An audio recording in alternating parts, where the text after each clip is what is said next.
తప్పురా. ఎందుకంటే మగాడు ఎక్కడికి వెళ్ళినా ఎలా ఉన్నా బతికేస్తాడు, లేదా మగాడు ఏదనుకున్నా సాధించేస్తాడు. మగవాళ్ళు గొప్పవాళ్ళే, కానీ వాళ్ళని గొప్పవాళ్ళుగా తీర్చిదిద్దింది మాత్రం ఒక ఆడది. ఆడవాళ్ళు చిరునవ్వు వెనక దాచిన కన్నీటి మహాసముద్రం విలువ ఇప్పుడు నీకు చూపిస్తాను, చూడు.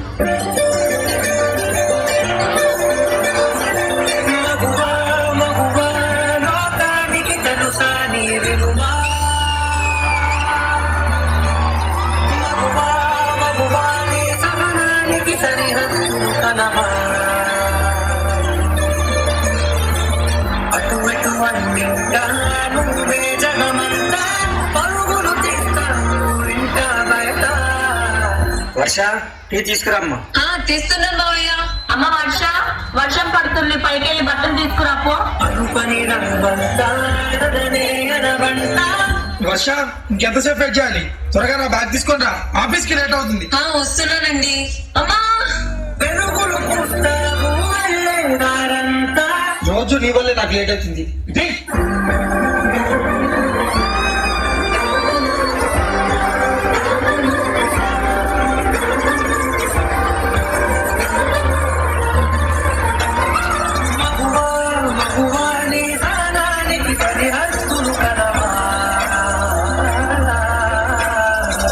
ఏమండి ఇట్రండి, కడుపులో బాబు చూడండి ఎలా తన్నుతున్నాడు. అదేంటి నాన్న, కడుపులో తమ్ముడు తంతున్నా అమ్మ అంత సంతోషపడుతుంది? అది నొప్పి కాదు నాన్న, నొప్పని మనం అనుకుంటున్నాం, నీ తమ్ముడి ప్రేమ అని అమ్మ అనుకుంటుంది. ఒక్క క్షణం ఆడది మీ కళ్ళ ముందు కనిపించకపోతే అమ్మా ఆకలైతుంది. అబ్బా, ఇప్పుడు ఈ బట్టలంతా ఉతికి ఇల్లంతా సదరాలా?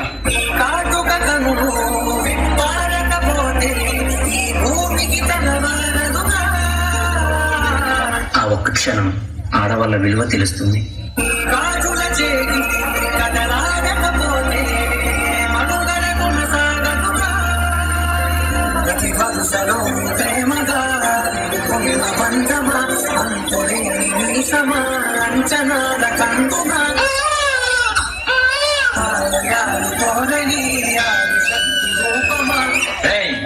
ఈసారి కూడా పనికి మళ్ళింది ఆడబిడ్డనే కంటే నా వంశం ఇక్కడితోనే ఆగిపోతుంది. ఈసారి మగబిడ్డను కనకపోతే నువ్వు వేరే పెళ్లి చేసుకుని నా వంశాన్ని నిలబెట్టాలి, అర్థమవుతుందా? మావయ్య, మీ ఇంటికి వారసుని ఇచ్చాను.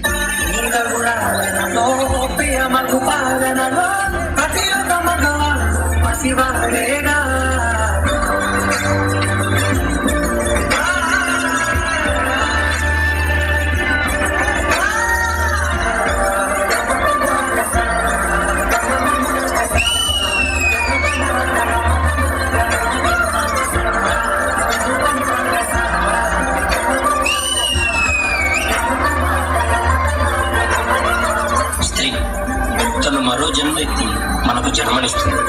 పిల్లల కోసం తను కన్న కళల్ని, భవిష్యత్తుని త్యాగం చేస్తుంది. ప్రతి మగాడి విజయం వెనుక ఒక ఆడది ఉంటుంది అంటారు. వెనకలేదు, వెనకబడేది. మనం కింద పడితే అమ్మా అంటాం. అలాంటి స్త్రీని పడేస్తూనే ఉంటాం, అగాధాల్లోకి పడేస్తూనే ఉంటాం. ప్రపంచం ఎన్ని సంఖ్యలు వేసినా తన ప్రపంచంలో తాను స్వేచ్ఛగా ఎగిరే పక్షే స్త్రీ. దయచేసి పంజరంలో బంధించకండి. అవును, మగవాళ్ళు గొప్పవాళ్ళే, కానీ స్త్రీని గౌరవించడంలోనే ఆ గొప్పతనం ఉంటుంది. ప్లీజ్ రెస్పెక్ట్ ఉండండి.